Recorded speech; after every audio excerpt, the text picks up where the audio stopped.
All right, this is the Rob Dibble Show, and yes, this is the weekly Hartford Athletic segment, as they will be coming up on Sunday, going against the Indy 11 on the road, then Charlotte Independence before returning home Saturday, August 15th against Miami FC. We will have a chance for you to win tickets to that game, obviously coming up next week. So looking forward to that.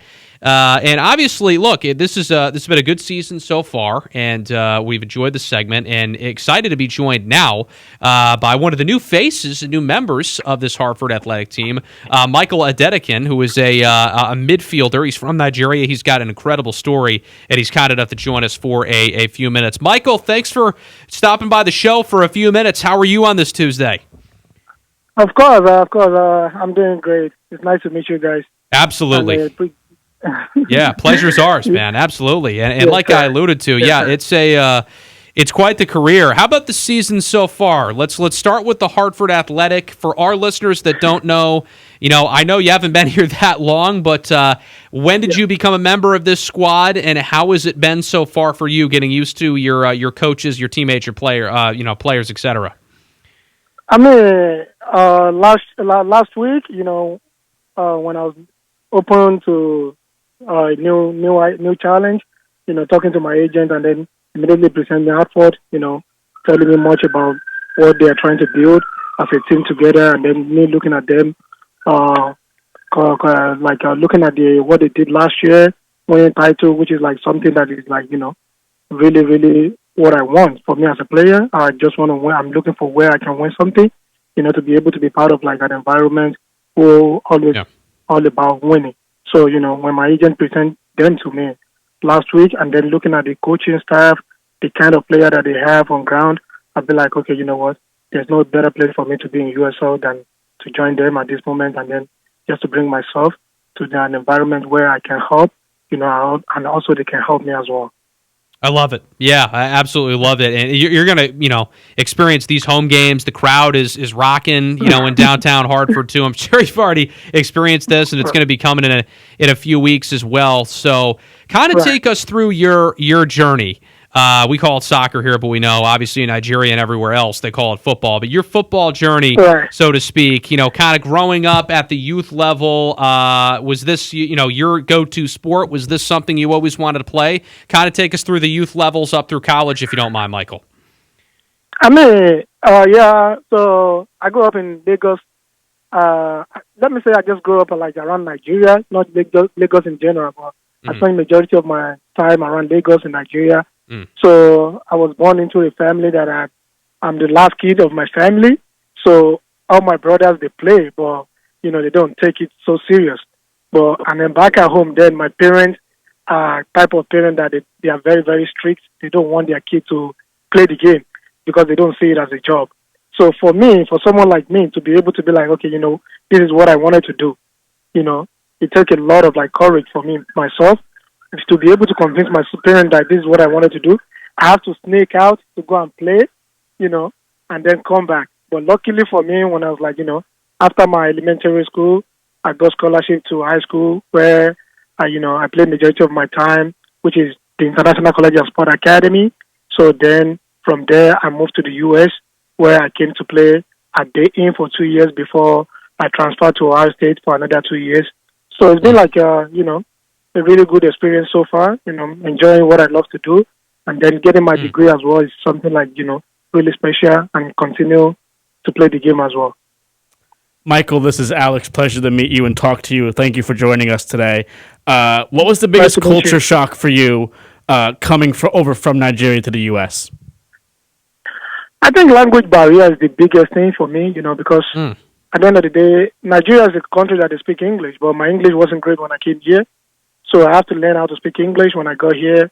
A lot of like, a lot of like culture different in terms of like how everybody define themselves.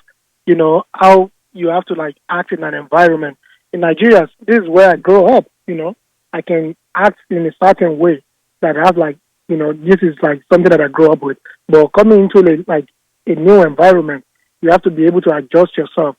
And then, that's one of the things that I deal with, be able to learn English as fast as possible because you're going to keep going to the classes to be able to write everything that you do it in English. So I have to be able to like learn English within 6 months. So, it's a big transition for me. You mentioned the language barrier and having to learn English within 6 months. How long did it fully take you to become fully confident in speaking English and writing in English? I mean, I go to college, so obviously, you have to write. So my freshman year, like let me say my first semester, I have to be able to write everything in my language and translate it to English. So which is like, a little bit tricky. But I was lucky because I have a Nigerian on the team. His name is Tolu. He helped me a lot in terms of like, how to adjust to American system. So then, I'm going to be at the lab when I need to be at the lab, do all the little things just for me to be able to adjust to American system. So for me, learning the English with the help of the guy that I have on the team, I'm a guy like, I get along with everybody easily. So I was able to like talk to some of them and, learning from like how they are able to translate from like African, culture into American culture to be able to adjust to the system pretty well. So majority of them help me. And then for me, it doesn't take long for me to be able to learn everything that I learned. Hey, Michael, Nick here. First of all, thanks for joining us and taking some time out of your day to have this conversation. Of course. Something that was discussed amongst ourselves throughout the World Cup cycle this past summer was just the importance of these youth development academies and these youth development programs that a lot of these big clubs overseas in Europe have at their disposal to kind of nurture and grow some young talent. That's something that really separates a lot of these big powerhouse nations like the Spains, the Portugals, the Italys, the Argentinas of the world, maybe from our United States men's national team that's kind of lagging behind, or we didn't quite have that head start that a lot of those big nations have. Michael, just before, was asking you kind of about your journey in the sport and your upbringing surrounding soccer or football, as many countries like to call it. But I was wondering, was that sort of level of play available to you back home at a young age? Were you able to get involved in some of these, more professional academies or leagues, or was it more of a recreational kind of homegrown style of play where you just had to go out with your friends or some of your teammates and really get the repetitions and the practice on your own? Yeah. I mean, Nigeria is like really big as soccer. So, we call it football, like you said earlier. So for us, like in Nigeria, it's just all about like, there's so many clubs, like academies, like where you want to join. So, but for someone like me now, it took me a while before I can join academy, because when I started playing on the street, because my parents don't want me to join an academy. They're not interested in football. Gotcha. So all they wanted is like, hey, Michael, you have to go to school, be a doctor, or maybe be a journalist. That's the two things that they want me to do. So my mom told me straight up. But at the end of the day, I have to sneak out to go and play. It got to some point like, my mom saw it like, okay, Then in my school, I was lucky because I was one of the like biggest player in my school then. And then I make it to the national. That was the first time my parents watched me on the television. And she was like, okay, you know what? I got to leave you to do what you wanted to do now. Then she started giving me the support. I was like maybe 12 plus then. Then I joined an academy. So then I joined like an academy where I got scholarship. So I was captain there for a long time. So for me, all those kind of things help me to grow and nurture myself to a better player. Because if I still keep playing on the street, there's not going to be like a lot of opportunity for me to get to where I am today, But back at home, there's a lot of academy. It's like the parents let them get into it. So I feel like in the U.S. too, there's a lot of academy here. It's getting better with what I've seen like because I've been in the U.S. for 5 years now. With what I've seen in the last 5 years, MLS is more competitive. There's Nest Pro now. There's a lot of like academy growing up, a lot of academy, a lot of like players moving from academy to the first team, then from first team going to Europe. So which is like, you can see it in the World Cup. US also performed really, really better. So in terms of that, and then maybe next World Cup is going to get way much better. So obviously like academy play a huge role in whatever your national team is going to be doing. And then I think like, in Nigeria we have something like that as well. Definitely. Yeah, it's well said, Michael. It really is. And, I'm curious to hear about your style as a player, right? As a midfielder, we know that's a vital and important position. It controls a lot on the pitch. You get a lot of touches. You have to be good at passing and shooting and sometimes defense, too, in a lot of cases, too. For our listeners and for us, Michael, if you wouldn't mind for a second, kind of, describe your playing style. Has it changed a lot from when you were in college till now as a professional? What are some things that you do well out there on the pitch that Hartford Athletic fans should expect when you return home in 11 days? I mean, I play for different coaches, both in college and in professional right now. So, I play this is my third team as a professional. So for me, it depends on what the coach wants.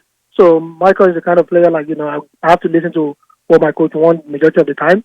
So I don't really take information that I have on myself and be like, okay, you know what? Yeah. I'm not gonna do whatever coach wants.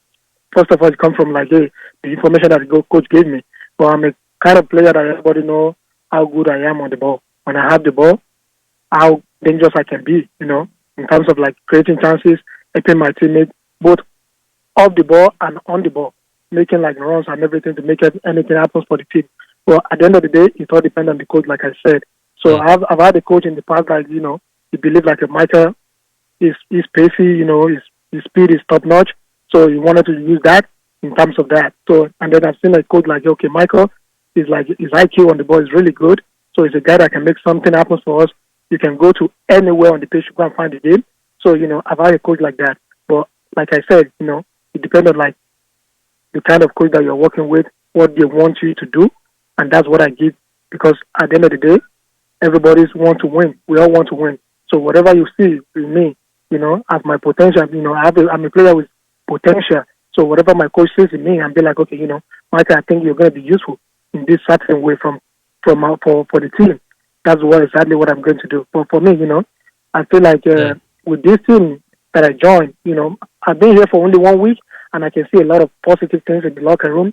I can see a lot of positive things from the coaches as well, and I know this is a team that is have everything it takes to win. So I'm just here to be able to help as much as I can. Love it. Before we let you go, quickly, Michael, favorite player growing up and favorite football player right now, currently. I mean, growing up, I like Adedokun a lot. I love Adedokun. But right now, in general, I just watch a lot of soccer. So at the end of the day, it's hard to pick one. So because majority of them, they all retire. So I used to love Modric. I used to love Kevin De Bruyne. Mm-hmm. So, but right now, that's tough because I don't think of this. This kind of question. I don't know. Currently, right now, let me look. Yeah, good choice with De Bruyne too.